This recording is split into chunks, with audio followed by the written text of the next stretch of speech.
Saludos cordiales.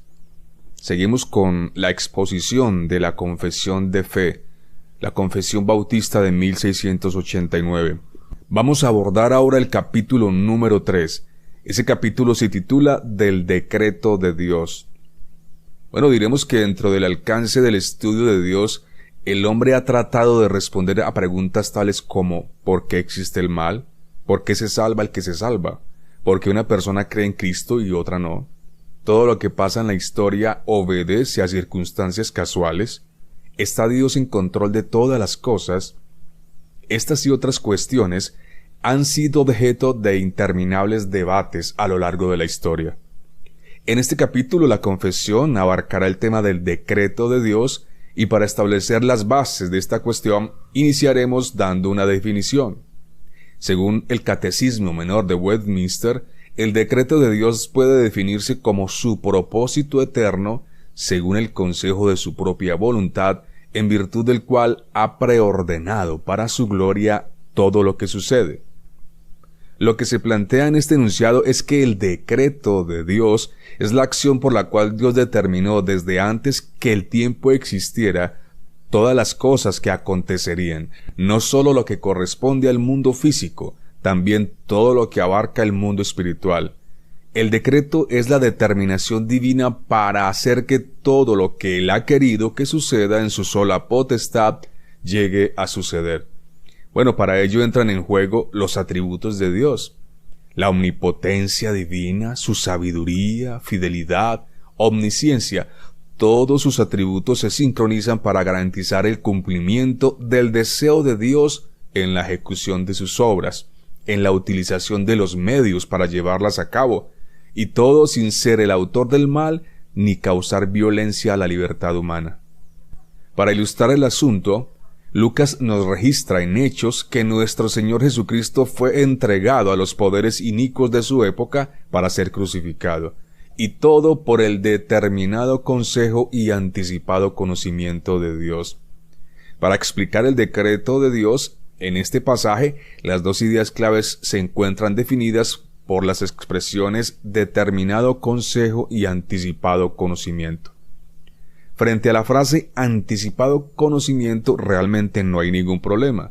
En su presciencia Dios sabe todo lo que va a ocurrir en el futuro, pues nada hay oculto ante sus ojos. La cuestión se complica sin embargo cuando miramos la expresión determinado consejo. Es aquí donde se focaliza el decreto de Dios y también donde se levantan las manos de protesta de los inicuos. Un decreto tal y como lo entendemos en el ámbito humano es una instrucción legal de obligatorio cumplimiento.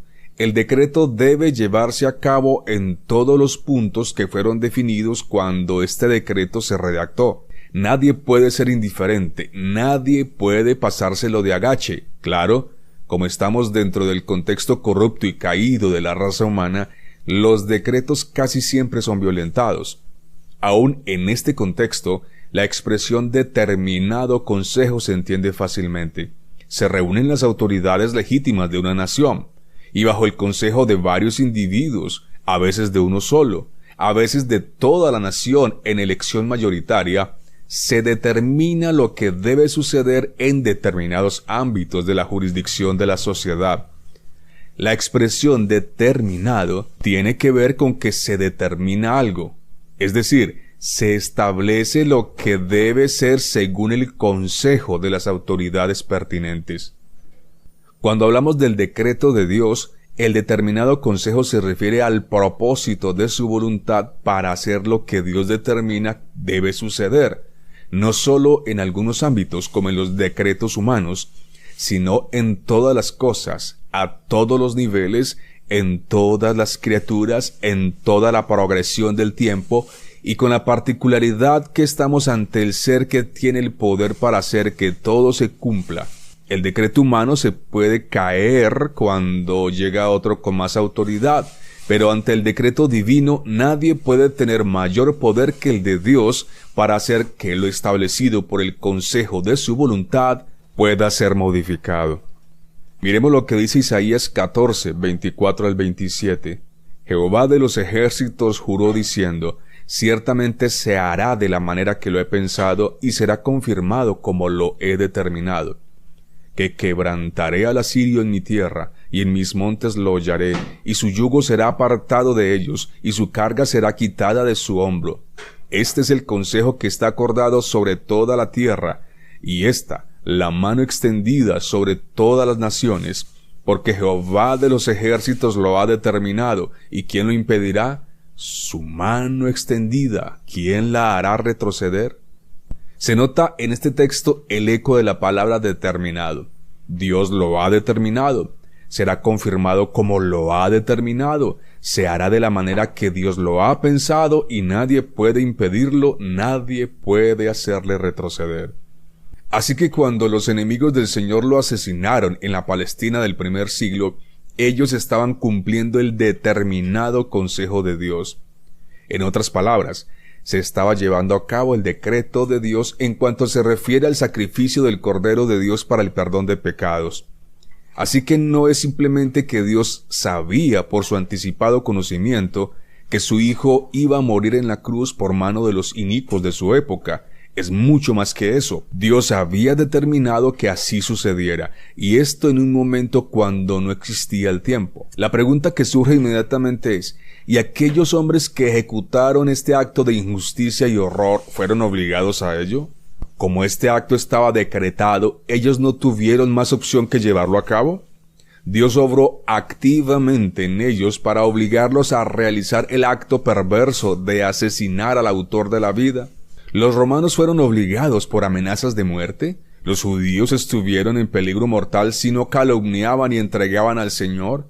¿Hubo fuerzas externas al mero afecto de la voluntad de estos asesinos que los indujeran al crimen más horrendo de la historia? Para responder a estas preguntas, diremos que cuando los judíos y los romanos se juntaron en Jerusalén contra el Mesías Salvador, ellos actuaron libremente, desde su propia escogencia, desde su propia voluntad, sin que en ellos obrara una fuerza externa. En ellos Dios actuó pasivamente, es decir, Dios no restringió lo que ellos querían hacer, más bien los dejó en la libertad de sus deseos para realizar todo cuanto quisieron realizar contra el Redentor. La muerte de Jesús no fue un acto circunstancial que ocurrió por el azar, no fue que todo se saliera del control, no. El acto de la cruz obedece a un plan predeterminado antes que el mundo fuera hecho, antes que existiera vida en alguna forma, antes del tiempo de los siglos. El determinado consejo de Dios significa que la crucifixión no fue un acto aislado del cual Dios no tuvo ningún control, más bien obedece a un plan preordenado para ser cumplido en el tiempo propicio. Lo asombroso y misterioso de todo ello es que Dios no forzó la voluntad de los asesinos de nuestro Señor para que actuaran como actuaron. Ellos obraron libremente, escogieron desde su propia voluntad matar al Señor, pero cuando tomaron esta decisión, estaban ni más ni menos que cumpliendo el decreto de Dios en cuanto al aspecto más relevante de la redención. Sin que Dios forzara a los judíos, estos obraron libremente desde la propia escogencia de su voluntad caída para llevar a cabo justamente lo que Dios quería. Cuando Jesús le dijo a Judas que fuera pronto a hacer lo que el hijo de perdición ya había determinado libremente hacer, el decreto divino se estaba llevando a cabo, pero no por eso Dios estaba forzando a Judas contra su voluntad para la traición que éste cometió. La voluntad de este perverso no fue forzada para llevar a cabo su plan maligno.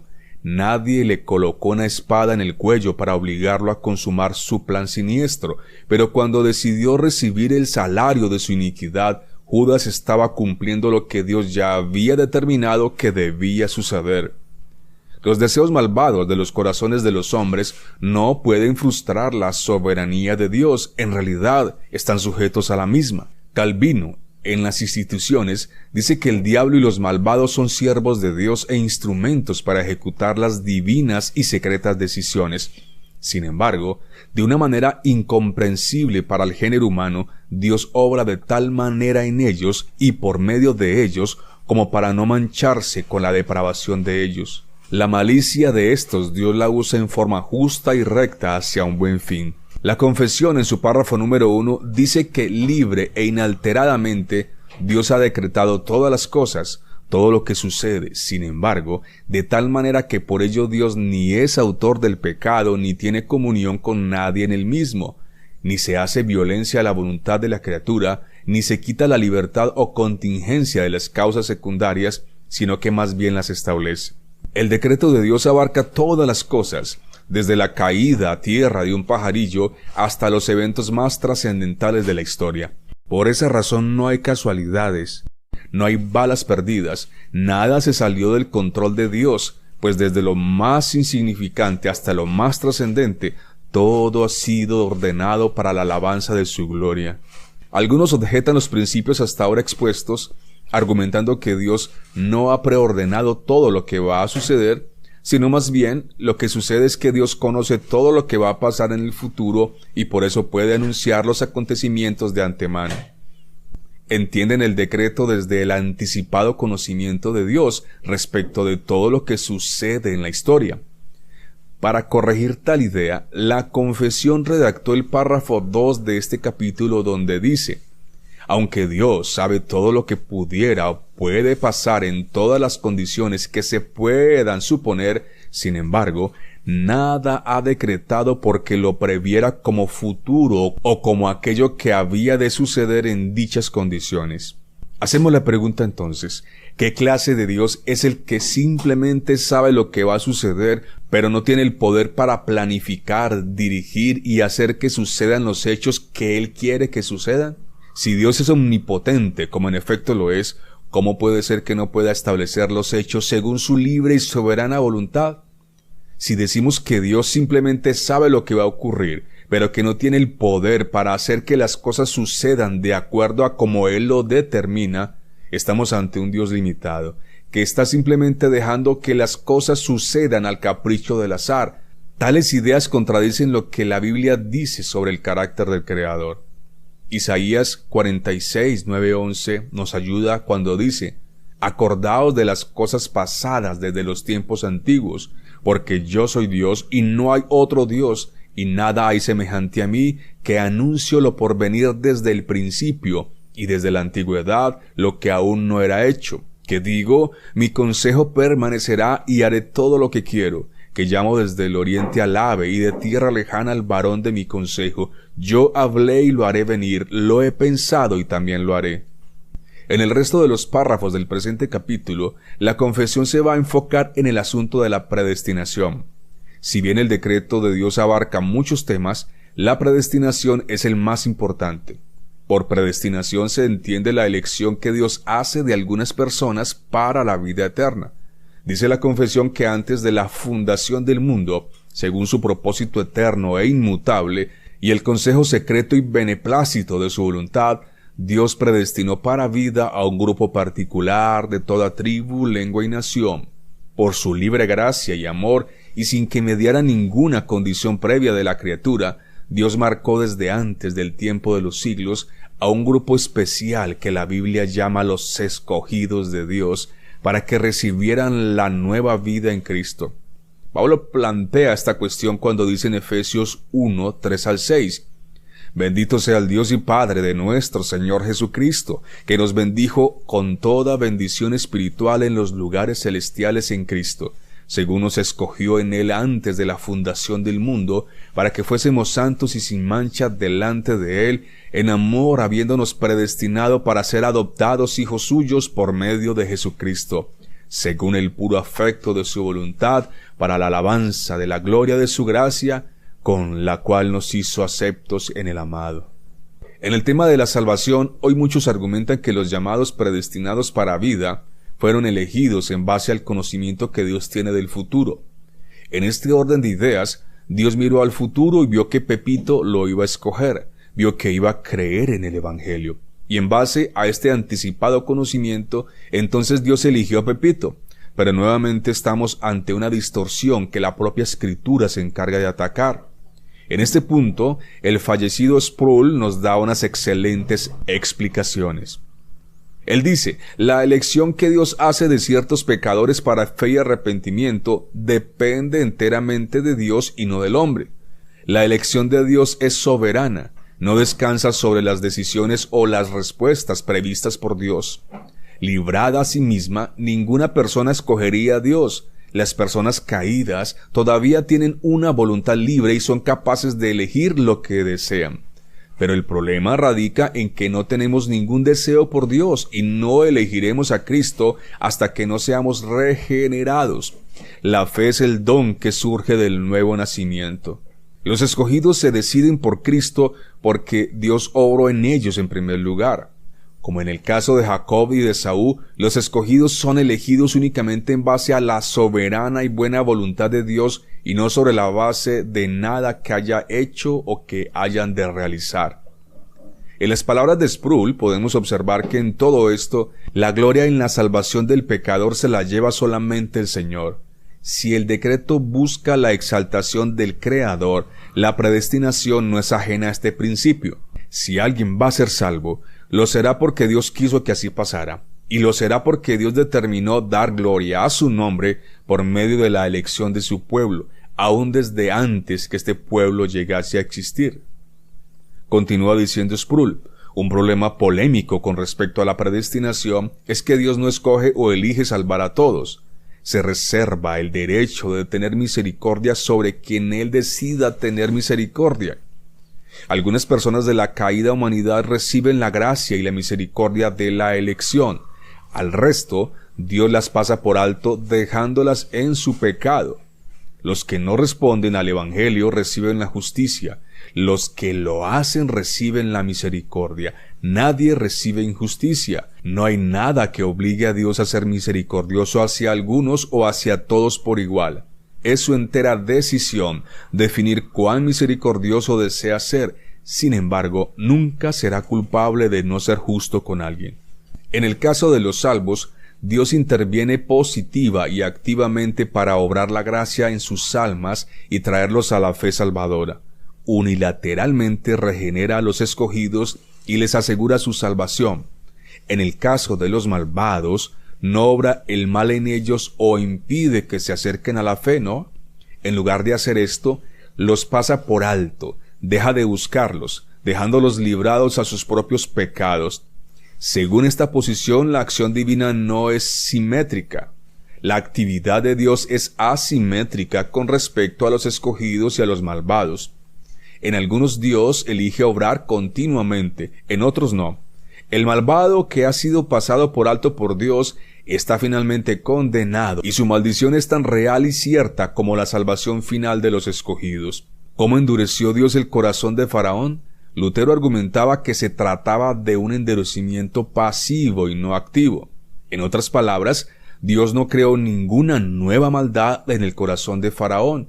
Ya existía suficiente maldad en el corazón de Faraón para que éste se inclinara a resistir la voluntad de Dios siempre que pudiera. Todo lo que Dios tiene que hacer para que alguien se endurezca es retirar su gracia de dicha persona y dejarla librada a sus propios impulsos hacia el mal. Esto es precisamente lo que Dios hace a quienes están condenados en el infierno, los abandona a su propia maldad. Para entender la idea reformada acerca del asunto, debemos prestar estrecha atención a la crucial distinción entre los decretos positivos y negativos de Dios. Lo positivo tiene que ver con la intervención activa de Dios en los corazones de los elegidos. Lo negativo tiene que ver con el hecho de que Dios pasa por alto a los no elegidos. La idea reformada enseña que Dios interviene positiva o activamente en las vidas de los elegidos para asegurar su salvación. A los restantes seres humanos, Dios los abandona en su maldad. No crea incredulidad en sus corazones. Esa incredulidad ya está allí. No los fuerza a pecar. Pecan por propia elección. Según la idea reformada, el decreto de elección es positivo. El decreto de reprobación es negativo. El endurecimiento pasivo es totalmente otra historia. El endurecimiento pasivo implica un juicio divino sobre el pecado que ya está presente. Lo único que Dios necesita hacer para endurecer el corazón de una persona cuyo corazón ya es perverso es entregarle a su pecado. Encontramos este concepto del juicio divino repetidamente en la Escritura. Lo único que Dios tiene que hacer para endurecer los corazones de las personas es quitar los frenos. Les da más libertad de acción. En lugar de refrenar su libertad humana, la incrementa. Les deja seguir su propio camino. No es que Dios ponga su mano en ellos para crear nueva maldad en sus corazones. Meramente, su mano santa deja de refrenarlos y les permite hacer su propia voluntad. Regresando a la confesión de fe, el último párrafo de este capítulo dice: la doctrina del profundo misterio de la predestinación debe tratarse con especial prudencia y cuidado, para que los hombres, al ocuparse de la voluntad de Dios revelada en su palabra y al obedecerla, puedan, por la certidumbre de su llamamiento eficaz, estar seguros de su elección eterna. De este modo, esta doctrina proporciona motivo de alabanza, reverencia y admiración a Dios y de humildad, diligencia y abundante consuelo a todos los que sinceramente obedecen al Evangelio. ¿Alguien lleva en la frente un aviso que diga «Yo soy un predestinado»? Sabemos dónde están los escogidos. Una persona necesita saber primero que ha sido escogida para entonces poder venir a Cristo en arrepentimiento y fe. ¿Podrá una persona argumentar en el día del juicio condenatorio que no es responsable delante del juez de todo el universo, argumentando su no culpabilidad en base a que no fue predestinado? Todas estas cuestiones deben ser tratadas con sumo cuidado. En primer lugar, nadie necesita saber primero si ha sido escogido antes de venir a Cristo, pues por todas partes el Evangelio llama a todos los hombres para creer y arrepentirse. La cuestión es que cuando el pecador cree en Cristo, como dice la Escritura, cuando se aparta del mal y busca la santidad, entonces es ahí cuando él puede determinar que ha sido escogido. Si por los frutos los conoceréis, entonces la manifestación de los mismos son la prueba de la elección. A lo que nos llama la santa palabra de Dios es a vivir como solo los escogidos viven.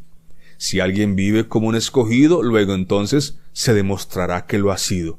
Pero si un individuo se queda estancado pensando en si ha sido o no escogido y mientras tanto peca, reza y empata, entre tanto vive su vida como si Dios no existiera, entonces en el día del juicio será condenado no porque no haya sido escogido, lo será porque sus obras fueron malas, será condenado porque permaneció en la incredulidad de los que rechazan el Evangelio de Cristo. Si alguien es hijo adoptado de Dios y por consiguiente salvado por gracia mediante la fe, no puede sacar pecho por ello, pues en este hecho intervino antes que nada la elección soberana de Dios. Pero si alguien es condenado, no puede excusarse en la no elección, pues por sus actos será juzgado. En todo esto siempre está en perfecta armonía la responsabilidad humana y la soberanía de Dios. Dios es soberano cuando elige, el hombre es responsable cuando peca. Nadie puede alegar que Dios es injusto, pues los que se salvan reciben misericordia y los que se pierden reciben justicia. ¿Pudiera Dios salvar a todos los hombres? Claro que sí, pero Él no decretó hacerlo así, pues de la misma masa unos vasos fueron dejados en su justa y merecida condenación para la alabanza de la justicia de Dios. ¿Pudiera Dios condenar a todos los hombres? Claro que sí, pues todos pecamos y estamos destituidos de la gloria de Dios, pero por su bendita misericordia, Él ha decidido soberanamente elegir de la misma masa a unos vasos que le den honra. Dios es justo si decide salvar a todos, si decide condenar a todos, o como en efecto sucedió, si decide salvar a un remanente y pasar al resto. Cualquier acción es fruto de su sabiduría y en este sentido es perfecta. ¿Puede el vaso de barro decir al alfarero por qué lo ha hecho así? ¿Puede la criatura débil, pecadora e ignorante acusar a Dios de injusto? ¿Quiénes somos para contender con Dios? Este tema se ha prestado para extremos. Por un lado están los que han querido salvaguardar la libertad humana, minimizando la soberanía de Dios, y en este caso le han dado al hombre un poder que el hombre está lejos de tener. Esta posición se conoce como arminianismo, y básicamente plantea que el hombre tiene libre albedrío, el cual, según ellos, es la capacidad del hombre de responder natural y libremente al llamado del Evangelio. La predestinación para este grupo se basa no en la elección de Dios, sino en la libertad humana. Dios ve anticipadamente a los que, haciendo uso de la libertad, lo eligen a Él. Y en base a esta información, entonces Dios predestina. Si se observa detenidamente, en esta posición el hombre se lleva la gloria por su salvación, pues al fin y al cabo es la criatura la que elige. Dios no puede hacer nada a menos que el hombre quiera. Esta posición desconoce la depravación humana, su incapacidad para escoger a Dios, no tiene en cuenta la situación caída del género humano, no considera que la criatura está muerta en sus delitos y pecados. Si Dios no escogiera al hombre primero, éste no vendría jamás a la fe que salva. Bajo este enfoque antibíblico, Cristo murió por todos los hombres, pero para que ellos se beneficien de lo que Cristo hizo, deben creer, y para eso deben hacer uso de su libre albedrío. El otro extremo es lo que se conoce como hipercalvinismo. En esta variante se trata de proteger la soberanía de Dios socavando la libertad humana. Se minimiza la responsabilidad del hombre porque al fin y al cabo es Dios el que elige. Finalmente, debemos considerar la utilidad de esta doctrina para el cristiano. Si bien Dios es soberano, el hombre es responsable, y el equilibrio de estas dos ideas debe ser el lente sobre el cual se examine el asunto. Saber que todas las cosas han sido determinadas de antemano nos permite descansar ante el embate de las circunstancias. Si está ocurriendo es porque Dios lo ordenó. Sin embargo, el saber esto no nos debe llevar a un estado de inactividad, desánimo o desinterés. Es nuestra responsabilidad orar, evangelizar, usar los medios de gracia, aunque sepamos que ya todo está determinado desde antes. Con el enfoque correcto, nuestra alma descansa, pero al mismo tiempo se esfuerza. Alguien dirá, ¿para qué orar si Dios igual llevará a cabo su decreto? A lo que debemos responder, dentro de su decreto, Dios determinó la oración para que por medio de ella sucedieran ciertas cosas. Se debe orar porque esta acción hace parte del decreto. La parte del decreto que corresponde a la voluntad revelada es lo que corresponde a nuestra responsabilidad. La parte del decreto que corresponde a la voluntad secreta es en lo que no tenemos responsabilidad, pues estas cosas no han sido reveladas por Dios. Esta es la idea de Deuteronomio 29:29. Las cosas secretas pertenecen a Jehová nuestro Dios, mas las reveladas son para nosotros y para nuestros hijos para siempre, para que cumplamos todas las palabras de esta ley. Ante el decreto de Dios, o bien pueden los hombres revolcarse en sus falaces argumentos, rechazando, negando, contradiciendo la clara enseñanza de las Escrituras, o bien puede alabar a Dios por su bendita elección. Pueden admirarle por disponer todo para su gloria. Pueden simplemente someterse y usar esta doctrina para el fortalecimiento del alma, para la obediencia decidida, para fortalecer el amor por su Señor. Amén.